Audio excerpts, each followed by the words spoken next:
Guys, deluded Guna, let's talk Manchester City now. It's been confirmed they've got Douglas. Um, Douglas that played for Real Madrid, the right back. He can play as a left back and in midfield. Pep has repeatedly spoken about that, made a big scene about it. They've signed Douglas Luiz, young Brazilian centre mid. There's reports he goes out on loan, but on paper I believe he's still at City. So yeah, signed him for 10 odd million or so. Edison from Benfica, the keeper. Bernardo Silva, who I've told you guys I think is going to be the best midfielder, some creative midfielder in the world one day if he continues the way he's going and Pep develops him. They've rumours are to be believed, and they're going to sign Mendy from City. From Monaco for around anything up to 50 million. You're seeing. Speaking of 50 million, they've signed Kyle Walker for that very same figure.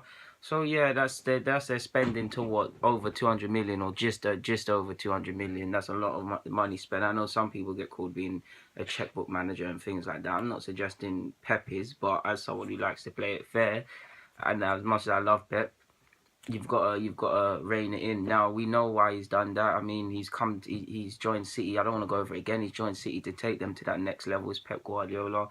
The City owners do want to win the Champions League. They want to dominate the Prem. That's their ambitions, and that's why he's been given the money to spend. Basically, make it a Barcelona B. So yeah, we know City needed a massive rebuilding, massively top heavy. They've got great attacking players. They've improved their attacking options again. Well, arguably the best sets of attackers from the young players to guys like Kun in the league, but they are top heavy in the sense that their defenders aren't really, they haven't really got any quality defenders or widespread defensively. They're not that good. Kolarov's gone permanently. Clichy's released. Sagnar released. Quite a few other guys released. So on paper they've got what, Otamendi and in defence. Let me just say this, guys. I believe last year I thought it would be between City and United because of Jose and Pep, and they both knew they were getting the jobs, and it's two jobs respectively they've wanted for a while or known for a while. City can't win anything without a decent defense or decent defenders. It is top heavy. Yes, attacking players make the difference, but defenders stop you from losing games. The famous saying, if you can't win, don't lose. That's where defenders come into it. City, I mean not City, another City in fact, Leicester City proved it. Even better example. Yeah, the likes of Mahrez, Kante, Vardy grabbed the headlines, etc. But Morgan, who's the left back, Fuchs, and whoever the right back was at the time, they were stable. You go from stability at the back forward, strong foundations down to the roof of the house. Sorry, can't build a house backwards. None of them defenders at Leicester are anything to write home about, but you get where I'm going, and that's why I rate them more. Stability wins you titles. Stability stops you from losing games. So regardless of all of these great attackers, and I know they've technically signed 2 fullbacks, but in today's day and age, they are basically wide men, and they basically will be centre mids at some point, in the sense that when they play at fullback, Pep likes to push his cams in.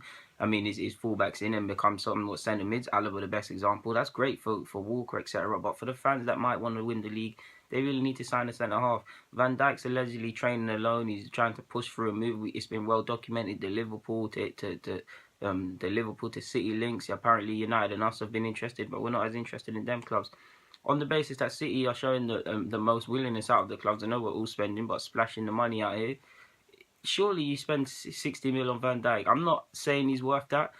Kyle Walker's decent, but he's worth half of that on a good day. If we're being real, half the 50 million. If you've got 50 million to spend on Walker, no disrespect to Walker.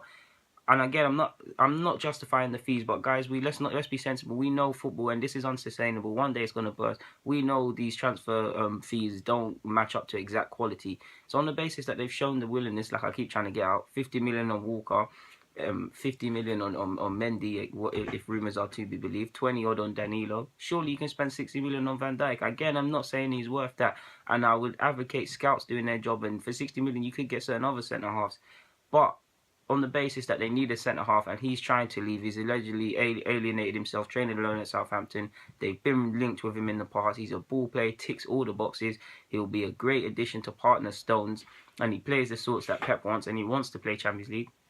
Surely that's it. Because it doesn't matter how good you are attacking leader, likes of Gab Jesus, Bernardo Silva, Kevin De Bruyne, Sane, Kun if he's still there. All of these guys, David Silva, all of these guys, it's all great. No one can match City for collective attacking quality. But defensively, you need to win games. Sometimes them attackers are not going to be at it, or it's just not going to happen, or an opposition is too rigid, and it's not looking like you're going to win the game. But they're good on the counter attack. You need to ensure you don't lose. You've seen many a times last year, City, especially away from home, it is a case of outscoring sides.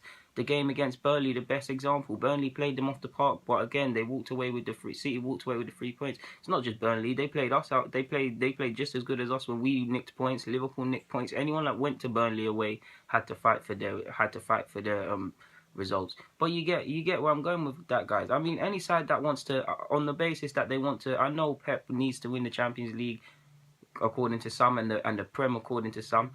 And he really doesn't. It will be a failure somewhat if he leaves and not win at the Premier League. So Champions League, you have to just allow that one for a sec. You have to allow that one for a sec. The immediate future is they finished third. Arguably, it looked like they're going to finish fourth at one point. And they did win the league according to many other fans. I mean, every club last year won the league at some point.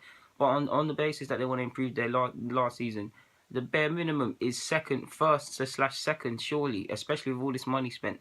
So to do that, they're going to need a centre half to get past where they went last year in the Champions League. They're going to need to improve and have a centre half, because you saw them picked off in Champions League last year, especially against Monaco. Some basic defensive errors. I mean, it's ridiculous. I mean, any side on top of wanting to win the league, you've got Company. Yes, to end of the season, he ended it strongly and kept fit. But you're 31, got niggling groin injuries, typically breaks down a lot, and you've seen it last year. He's taken a massive gamble when you consider the amount of games City will play next year, to rely on him.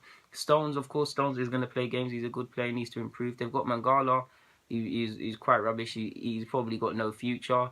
Who else is there? They've got Otamendi, who's volatile at best. So yeah, these are not really the sorts of centre halves or the quality at centre half or near this, or display the competency levels to win the league, guys. I mean, yeah, stability wins you titles. Like, in my opinion, yes, you need attackers, but you also need a good defense. So there's no easy way to answer this. For me, you need to sign a centre half. There's a case for two centre halves, a suitable backup to push the starters. But on worst comes to worst, you just need one. I mean, yeah. But I don't blame you guys. I mean, it's not like everyone can find Rob Holding. That cost 2 million. Guys, I had to get that one out there. You have to allow me. But you get where I'm going with this, guys. Delu Daguna, I'm signing out. There's not much more to say. I think I'm waffling. Anyways, yeah, City need to sign a centre half. They can spend all this money on attackers. If they don't sign a centre half, they will not win the league, guys. I'm out.